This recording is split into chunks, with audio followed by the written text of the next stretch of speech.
จะได้เริ่มกันนะพี่น้องคนไปก่อนบอลนูนมาลำลังจะคอยคนไปนำกันให้มันหมดเนาะคนไปตัวเล็กตัวน้อยจังซี่ละเครื่องนี่มีถ้วยมีบวง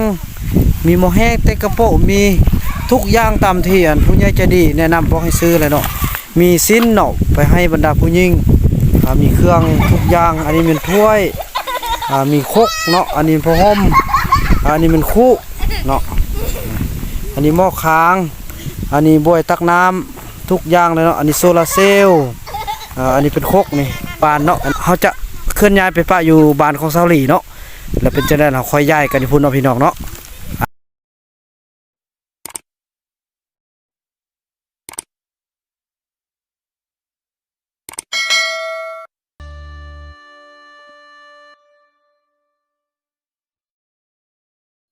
สบายดี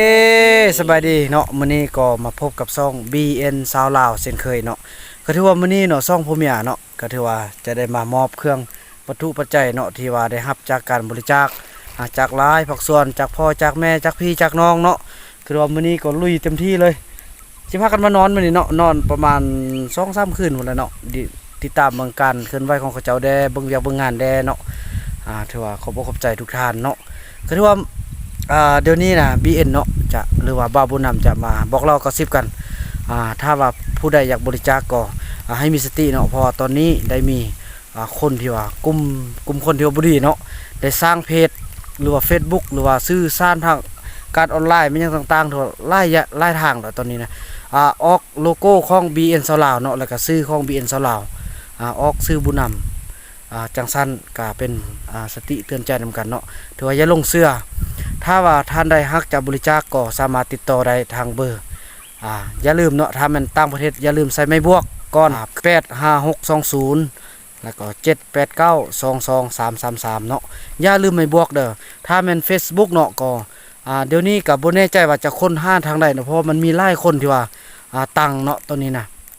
หลักๆก็คือว่าตอนนี้บ่าวบุญนำเนาะ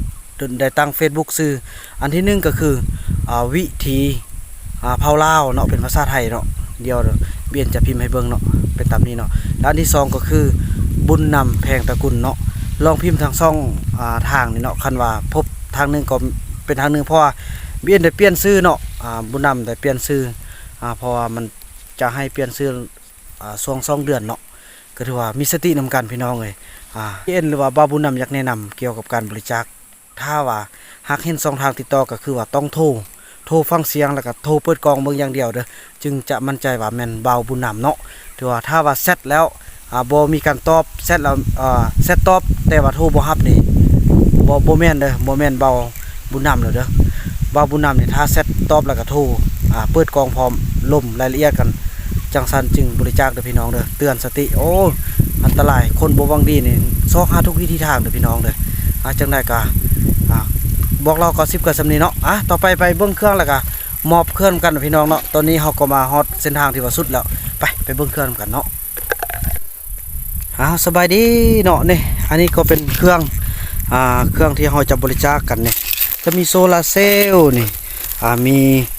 หวดหม้อนึ่งข้าวมีถ้วยมีบวงมีสิ้นมีทุกอย่างมีสปิปะปี้พันเนี่ยพรมผ้าเสื้อเนาะพี่น้องเนาะนี่ไข่ตัวซองพวกเมียเฮาได้เอามามื้อนี้เนาะลายเต็มทั้งหน้าทั้งหลังเลยเนาะนี่ก็จะเป็นประเภทผ้าห่มผ้าเสื้อเนาะอยู่ในได้เครื่องเด็กน้อยนี่แล้วก็อันนี้เป็นหม้อแห้งแต่กระโปะนี่เป็นบ่วงเป็นถ้วยเนาะโอ้โดเครื่องกันลายสมควรเนาะโอ้อันนี้จะเป็นถ้วยเด้อเป็นถ้วยเต็มเลยเนี่ยถ้วยจำนวน160 ใบเนาะ160 ใบนี่โอ้สนุกนี่มอพี่จบคนฮู้จักกันแม่นบ่โอ้ฮู้จักกันแม่ของหมู่โอ้นี่โอ้เนาะเพิ่นมาพบแม่ของหมู่เพิ่นเนาะต่อไปก็จะได้ไปบอกเล่าก็10 วันพี่น้องเพิ่นออกมาเอาเครื่องนำกันเนาะพี่น้องเนาะท่านผู้ชมตอนนี้ก็ซาวลี่ได้ปรากฏออกมาก่อนหมู่เนาะมาแล้วซาวลี่จุดให้แล้วเนอะโอ้ดีแล้วอาจิมาจุดนำเด้อมาเลยลงมาเลยใช่มีเจ้าคนมาน่ะเจ้าคนมา เออมาเอาเครื่องโอ้เป็นว่างห้วยพี่เนอะเขาอีตัดอีเต็ดมาเนี่ยอีเต้าอยู่เนี่ยเฮียบักนู่นยันบ่บักนู่นยันบ่ว่าสิซะน้องไปบอกกันบอกบักนู่นบอกจุนั้นมาไว้ในเครื่องบอกไล่ก่อหุ่นหรอเฮ็ดเสร็จเดี๋ยวเด้ออาจแนะนำเด้อมีผู้ใดอยู่หั่นน่ะ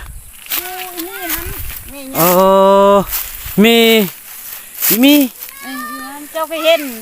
ก็ว่าได้เราบักนู่นอยู่หั่น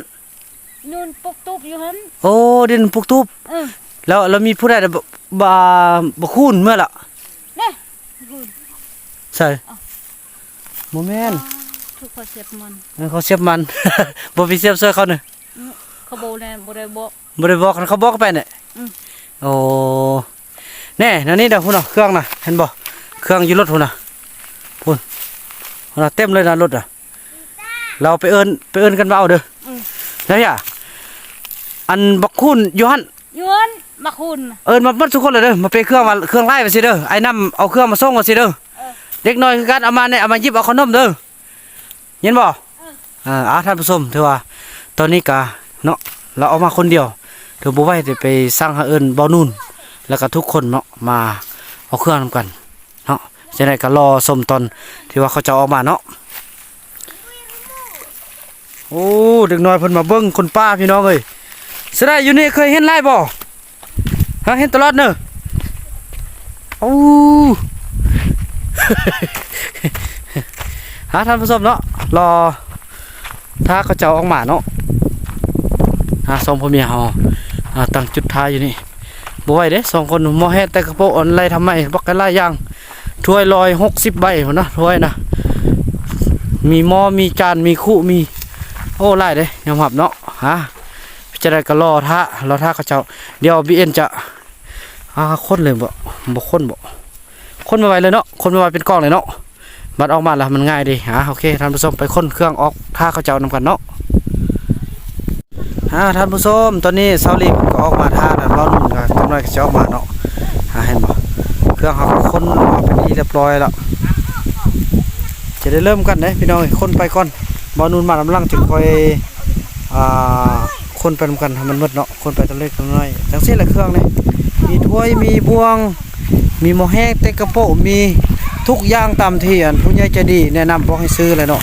มีสิ้นเนาะไปให้บรรดาผู้หญิงมีเครื่องทุกอย่างอันนี้เป็นถ้วย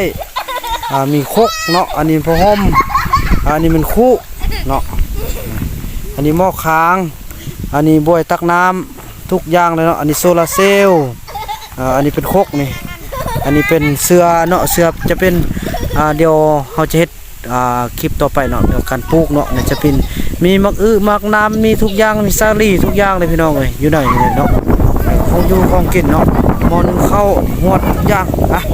จะได้กาค่อยเคียนไปกันแล้วก็ไปพบกันอยู่ที่หมู่บ้านเนาะเขาจะเคลื่อนย้ายไปป้าอยู่บ้านของซาลี่เนาะ